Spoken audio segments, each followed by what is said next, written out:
up, my ducks? It's Simon here. Welcome back to the Hermit's Cave. Hope everybody's doing well. So, I'm here to do an unboxing and walk through first impressions of the Fyodor Pavlov tarot. Now, just to put it out there, I did buy this deck. I bought it in a shop that I visited with Sandra at the weekend in Chesterfield called Curious Goods. I've visited it before. They've got an astounding collection of tarot decks. And this was on my Amazon wish list. And so because I like to support shops, I did pay a little bit more, about £10 more than what it's currently selling for on Amazon. However, and this is the bit I want to put out there, I've got high expectations for this deck, purely because for a mass market deck, it's right at the top end of what I would normally pay. £54 is around the price I'd consider paying usually for independently produced decks. This is produced by US Games. And as I said, it's about £10 cheaper. It's around £40 to £45 sterling, that is, on Amazon. But, you know, wherever I can support independent shops, I will, because I worry about, you know, the way the high street is going and shops closing at an alarming rate, because the way that we buy now has changed dramatically over the last 10 years or so. And so I like to support where I can. And yeah, I do remember, I mean, obviously, because it's on my wish list, but I do remember seeing somebody showing the cards, but I don't recall ever watching a full walkthrough of this deck. But what I did see in images that have been shared, it was something that really appealed to me. I didn't know who Fyodor Pavlov was. I didn't know if he was a modern contemporary artist or whether he was somebody from history. The only time I'd heard Pavlov is Pavlov's dog. You know, and every time the bell rang, the dog salivated. But that's not him. So I've done some, I've looked him up, and this is Fyodor. So just to tell you a little bit about him, it says, Fyodor Pavlov's art inhabits a palace of old world aestheticism with a cock-shaped summer house. That's a great kind of introduction to a write-up. Russian emigre and longtime New Yorker, Fyodor Pavlov creates art that brings new life to the past for contemporary audiences. Maintaining a strong portfolio focused on motifs of history and queer sexuality, his experience in the artistic community spans international and domestic commercial and private commissions, comics and polished personal works. Working primarily through the medium of watercolour and ink, the stylistic artistry of Pavlov's illustration places a distinct emphasis on detail when addressing subjects spanning from the Edwardian era and the Jazz Age to muses of our current day. And then it talks about some of his works that are in print. So he can be found in Queerotica, a comics and anthology, The Other Side, an anthology of queer paranormal romance dates, an anthology of queer history fiction, Serving Pride Mine, and a celebration of liberty and freedom for all benefiting from Planned Parenthood and more. And then he's done also some posters, etc., for prestigious events such as Dancers of Vice, the Liberty Bell Extravaganza. So that's a little bit about him. So he is a Russian emigre, a long-time New Yorker. The box is beautiful. It is a really nice matte finish box. We've got this gold design on the front and on the sides, which is really, really nice. Beautifully presented in two-part box. We get some of the images of the cards on the back, and then it says Fyodor Pavlov Tarot. Captivating artist Fyodor Pavlov pays tribute to the seminal Smithwaite tarot deck imagery by creating a hand-painted tarot deck in watercolour and ink that is informed by his personal queer and trans experiences. The result is a tarot deck that is familiar and timeless while exploring new and diverse representations of gender, sexuality and culture. Pavlov artfully introduces queer and non-binary identities while staying true to the canonical tarot meanings. Canonical, that's not a word I've used very often. Includes 78 gilded cards. I didn't realise they were gilded edged cards with colour themed suits and a 176-page illustrated hardcover book. Wow, that came off really, really nice. So, as I said, it's a two-part box, but it pulls apart beautifully. As you can see on the inside, it's got like it's almost like a duck egg blue, a little bit greeny, but yeah, nice hard box. We have to do the little tap. So as it mentioned, we do get a hardcover book, and that is nice. So this is probably why, you know, it's brought the cost up a little bit, because it is beautiful. It's really, really nice. It says US Game Systems Inc. on the back, and we've got a little star there, which follows the pattern around. I mean, the artwork is stunning. So let's see what we get. So Fyodor Pavlov Tarot, should say 2022, yeah, because it released last year. And then in the table of contents, we've got the introduction. Then we go straight into the cards, the major arcana, minor arcana, suit of wands, cups, swords, coins. Then we get, it looks like 4 pages of spreads, and then about the artist. So other than card meanings, there's not a lot. There is an introduction, which says he spent 5 years working on this deck, researching the history and the imagery of the cards, conceptualizing my own versions and interpretations, and then committing all this information to paper in this guidebook. And then he talks about reversals, he talks about gender, he talks about Smithwaite, and then he gives his gratitude and thanks to people like Rachel Pollack for her book 78 Degrees of Wisdom. I mean, come on. Cat Black, for the creator of the Golden Dawn. Favourite personal deck. I really need to dig that deck out, you know. I hear a lot of people talking about that deck, and I got it years ago, and I need to dig it out. But anyway, we're not here to talk about the Golden Tarot. And then we go straight into the cards. So it looks like we get quite a bit of information for each card. We get a little small colour rendition of the card. And we get about 1.5 pages, it looks like, for each card. Then when we get to the minors, do we get the same amount? Probably a little bit less for the minors. We're getting, you know, maybe two paragraphs for the minors.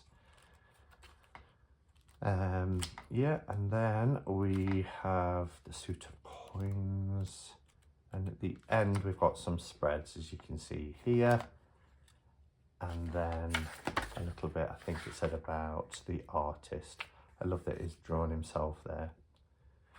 So yeah, nice little book. It's 175 pages, and it, as I say, it's hardcover, which is a really nice touch. I'm just going to have a drink because I'm a little bit dry.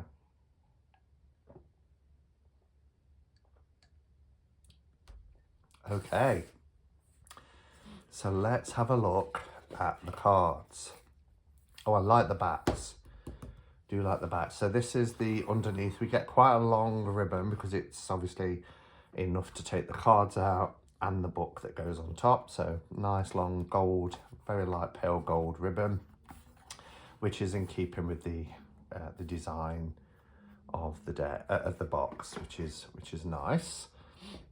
Okay, it's not the thickest of decks, but we will see when we get in. I should have brought a knife, but I think I've done it. Yes, I have. All right, so let's take the plastic off.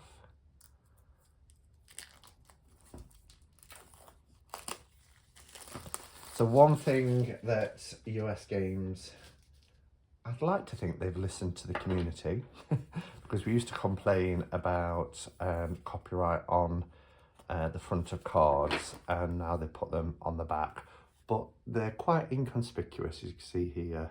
They are, you know, they do it so that if you do read reversals, because the backs are reversed, then they put it in both places so you're not getting that indication. I love these backs. These are like the little gold stars you got when you was at school if you did some good work or something. They look like they've actually been stuck on. You can feel them actually, which is really nice. Cardstock isn't great. For US Games, I'm quite surprised. I mean, I always mention cardstock because people like to know, but then sometimes I get criticism for saying, why do you want about cardstock? It's not the most important thing. It's not the most important thing. But people like to know because people are overhand shufflers, riffle shufflers, and cardstock does play a part. So you can usually tell straight away with how thick the deck is. But yeah, this is quite thin, but it feels quite durable as well. And it has got like almost like a linen texture. I don't know if it's going to show up on camera, but you might be able to see it's got like a similar to linen. Quite a weird feeling actually, but anyway, it's nice. They're quite large cards. I think if we look at a standard, might be, yeah. So for US Games, because this is a typical US game size, even though this is an NPC card, they are the same as most normal US game size, but these are a little bit larger, probably Pagan Otherworlds size, if anybody's familiar with that deck. Okay, so what I'm going to do, gilding is nice too, isn't it? Nice gold gilding. What I'm going to do is I'm going to bring the camera down so we can have a closer look at the images. Okay, so hopefully that's nice and close up so you can see the detail in the artwork here. So obviously we're starting with our Fool, which is card 0, and we have this nice little font here at the bottom that says the Fool. We have a black cat. I like this outfit. It kind of reminds me of was it Pierre? There was loads of posters in the 80s when I was a teenager. I think I even had one on my wall, which was a very sort of androgynous image of Pierre. And yeah, I'm not going to, as we go through the cards, I'm not going to assign gender. In the little book under the section on gender, I'll just read what he says here. It says, there is a pervasive reliance on a narrow, cis and heteronormative binary gender representations and roles in many tarot decks and interpretation texts. Though most people agree that archetypically masculine and feminine aspects of the card's meanings can apply to people of any gender and of any sexuality, there is still a dichotomy at work that feels untrue and incomplete to me. This model is something I tried to address in my own deck by switching the genders of certain cards, introducing non-binary identities, and including as many queer elements as I could into my imagery while staying true overall to the canonical tarot meanings. So, you know, I'm not going to state where I think it's the archetypes of the cards are male, female, non-binary, etc. We will see what we see in the decks, but yeah, I really like the cream backgrounds as well. And I think I was a little bit unfair about the cardstock because actually, the more I've felt it, it's actually really beautiful. It's got a lovely, lovely silky, soft finish to it. It is matte, as you can see. But what I really like is the cream background. It really helps particularly, and there are cards with colour, but the cards that are in black and white as well, they really stand out. They really seem crisp and sharp set against this kind of cream background. So yeah, really, really nice. Here is our magician. Love the cloak that he's wearing with his sun and, the moon and stars design there. It's very traditional, and as he said, he wants to stay true to the Rider-Waite-Smith meaning. So I'd imagine when we get to the minors, they're pretty, you know, pretty much in keeping with what we know from a Rider-Waite-Smith deck. And here's the magician with the tools. This is gorgeous. Look at, again, this background. It's like a portal into the universe. Really beautiful.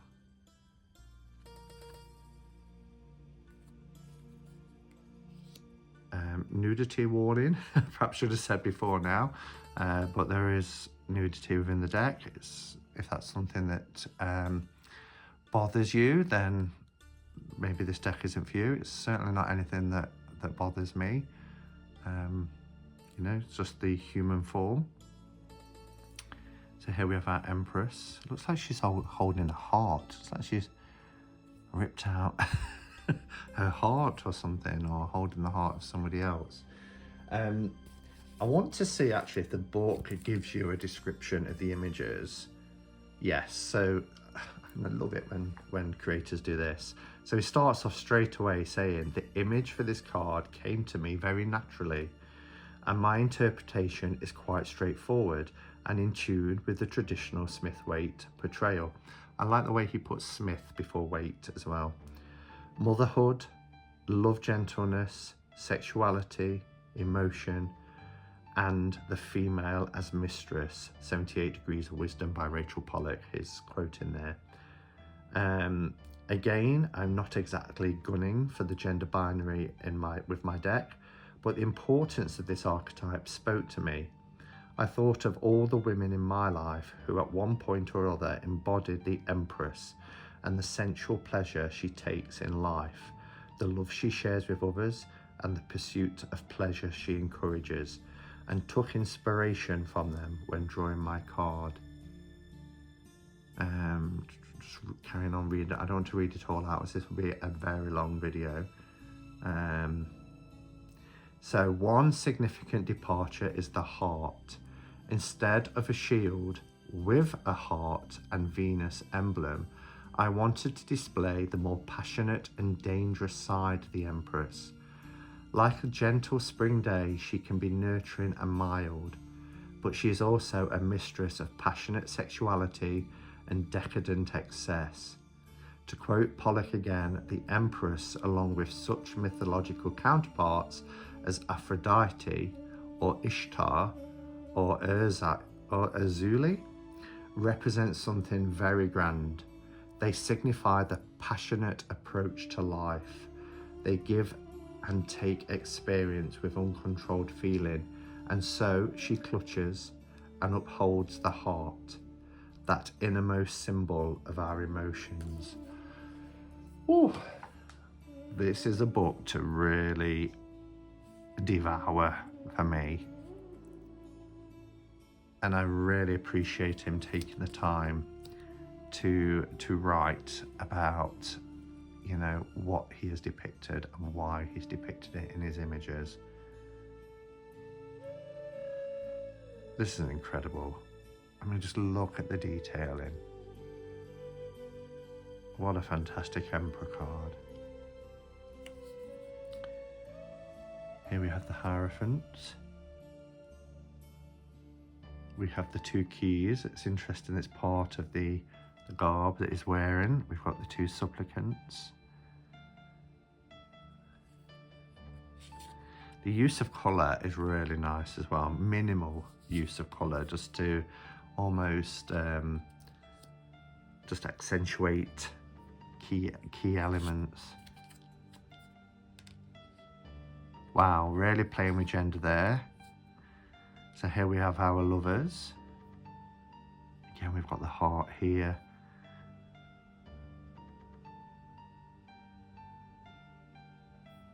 Beautiful card.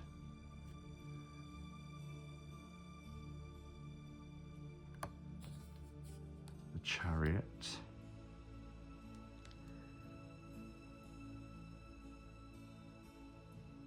Really powerful image. Gotta say as well, I keep looking at the backs. I really like them. Really like these backs. I think they're probably my favourite backs of all my tarot decks. It's almost like denim, the effect.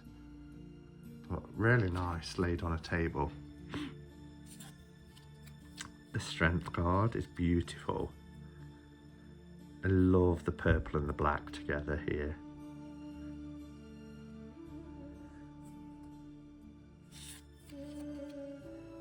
Here's our Hermit card. What a stunning card.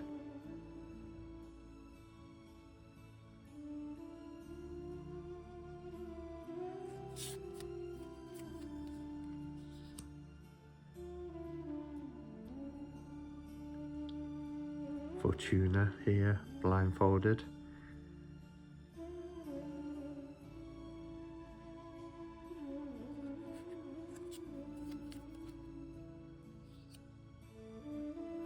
Wow, look at all the words here. Is that Latin? Our Justice card is beautiful.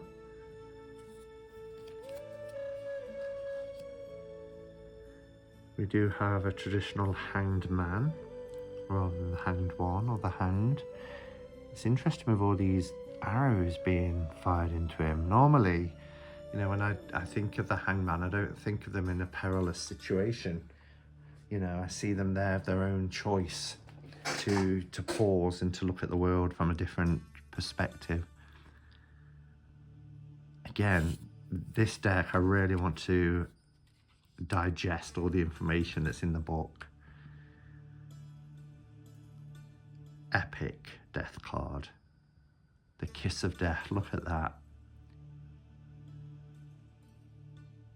Look at the bony, skeletal hands. Wow.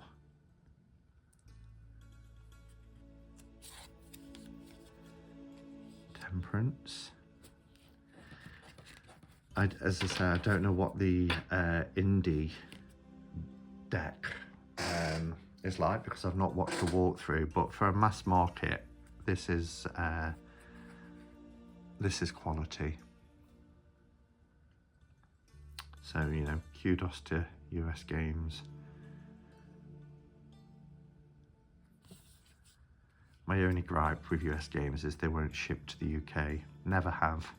As long as I've been in the tarot community, we have to wait for it to become available on Amazon, which delays the process sometimes up to a year. There's the Devil. Look at this. Wow.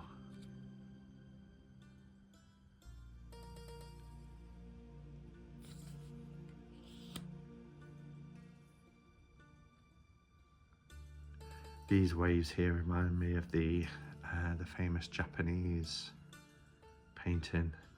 It escapes me now, the one with Mount Fuji in the background.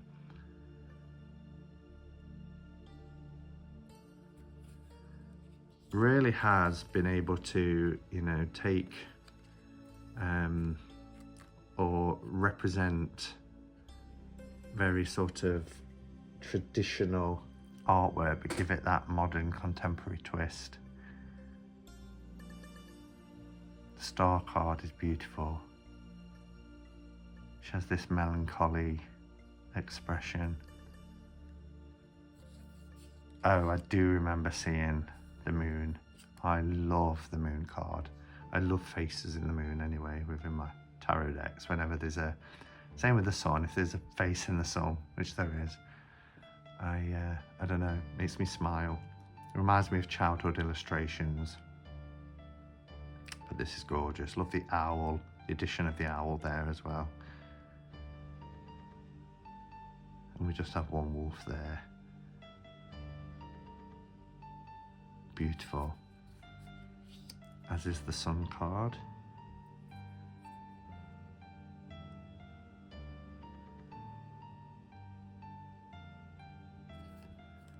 And we have our judgment card.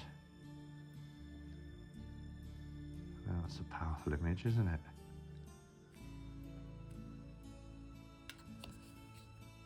And the world. Nice to see a fuller figure represented as well. Some nice body diversity. But look how luscious the fruits and vegetables are. Pineapples and pumpkins, as well as roses. Just really, really beautiful image. Okay, so that's our majors. And then sorry about this squeaky chair. I have to get this oiled. We have our wands. I'll go a little bit faster through the minors.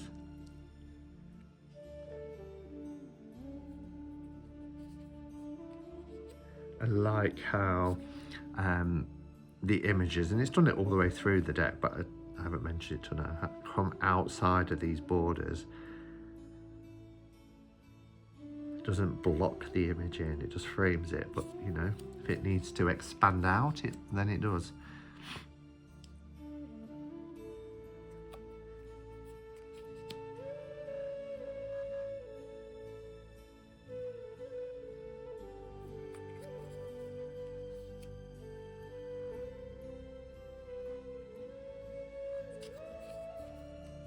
Wow, look at him. He means business.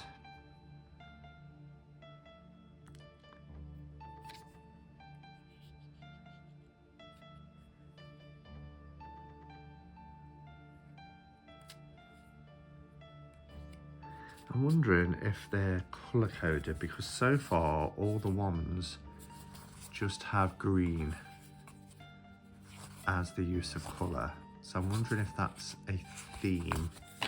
I'm thinking perhaps it is. Let's just have a... Looks like we get blue for cups. Yep, red for swords. And orange for coins. Interesting we're getting green for swords. I would have thought that was more of an earthy colour, but... Look at him. Been in the wars. 10. A heavy burden. But it's nearly home. And the fires are lit.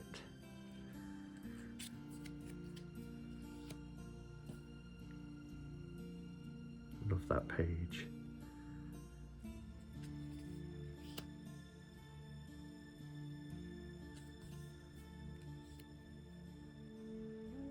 Now queen. Now king. Got his orb there. Okay, then we have our cups, our water suit. So we have this blue for water.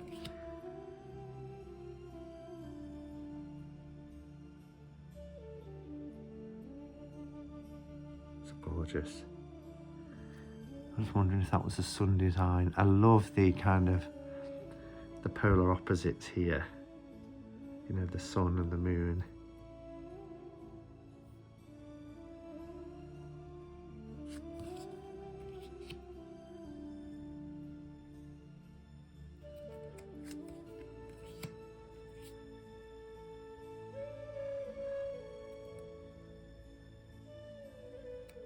The hands are almost reaching out to grab it, take it back. If you're not going to pay attention. Wow, look at this. I'm really feeling it with this deck. This is incredible. It's something fresh and new, even though it's got this timeless quality to it. You know, here's a very traditional RWS image. you know, the water, the town in the background, 3 spilt cups, the 2 upright, and the person focusing on, you know, what's spilt. The only thing missing really is a little bridge, but you can almost imagine it's there anyway. But it's just, I don't know, it's just got its own energy. I love it.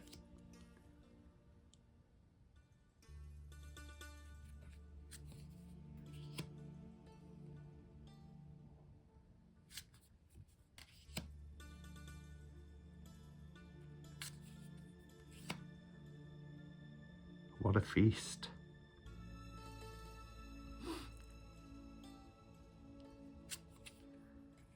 You know, so, I mean, that's a very different image for our 9 of Cups than the, I mean, we've still got the drapes and things, but, you know, what we call the John Travolta card. Whereas a lot of the other minors are very much in the style of Pixar's illustrations. But, you know, we still get that, you know, card of abundance.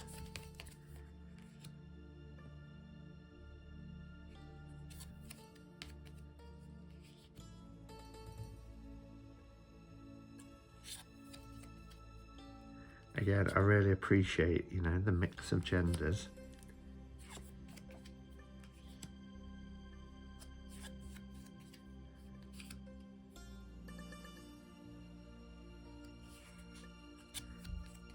Okay, then we have our swords. The beautiful, beautiful blood red colour, very crimson, which is perfect for the heart that we see here.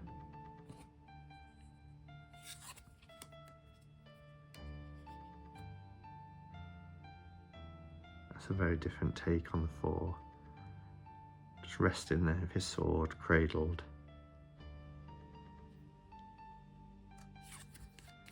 I'm saying his and he, but I shouldn't.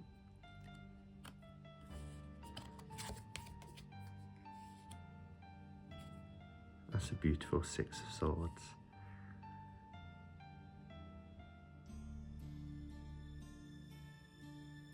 Looks like it's going to be a very peaceful journey.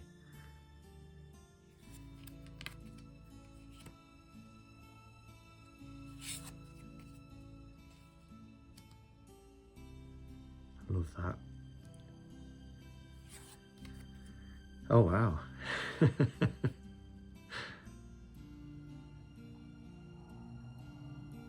All sorts happening there. Bats and owls and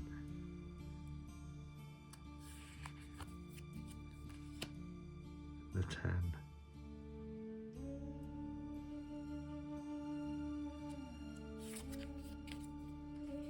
So gorgeously illustrated.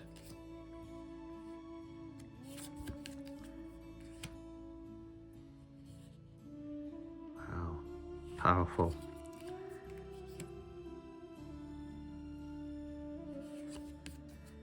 Okay, then we have our coins. So even though it's a Smithway deck, they're not using pentacles, they're using coins.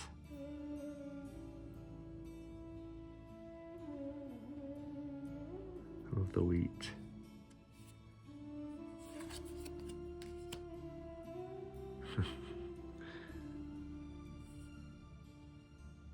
Almost riding that like a penny farthing. Oh wow. That really makes me think of, you know, like an apprentice here, learning the tricks of the trade.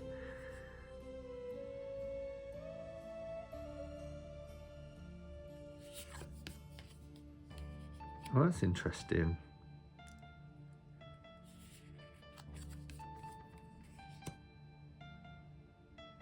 Wow, look at that. That arm of comfort being extended.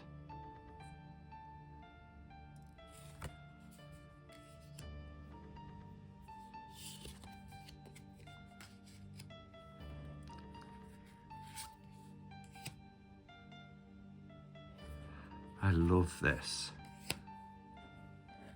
Love this deck. Oh, wow.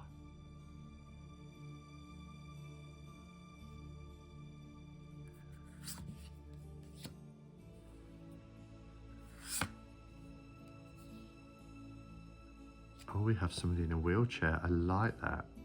And the horse is being guided along.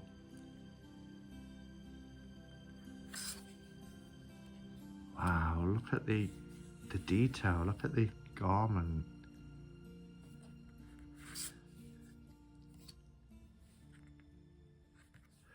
Wow. So there you have it.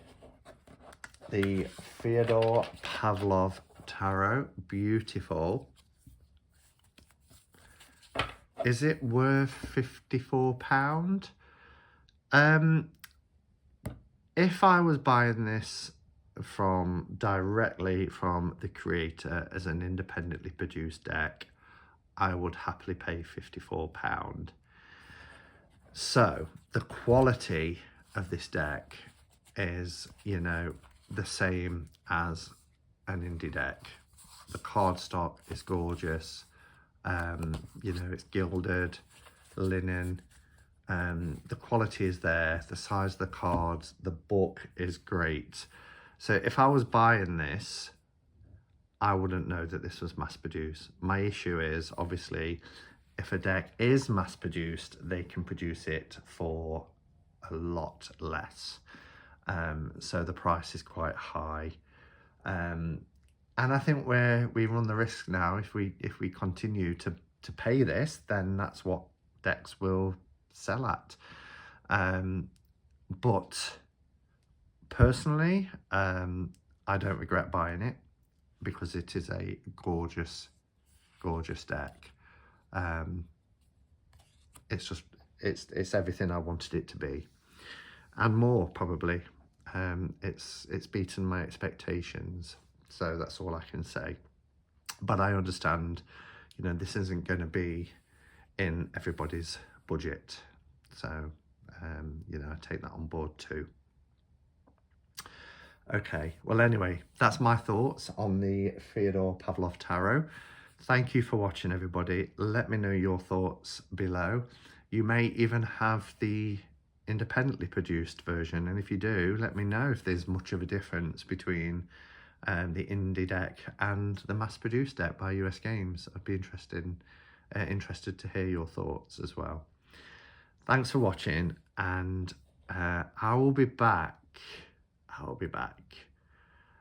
Might not be now until Saturday for the Club Catching cards, but it's just me this weekend, so if you can join me, I'd appreciate your company, and hopefully see you then at 7 p.m. on Saturday, if not before. All right, thanks for watching, guys. Look after yourselves, and until next time, go in peace.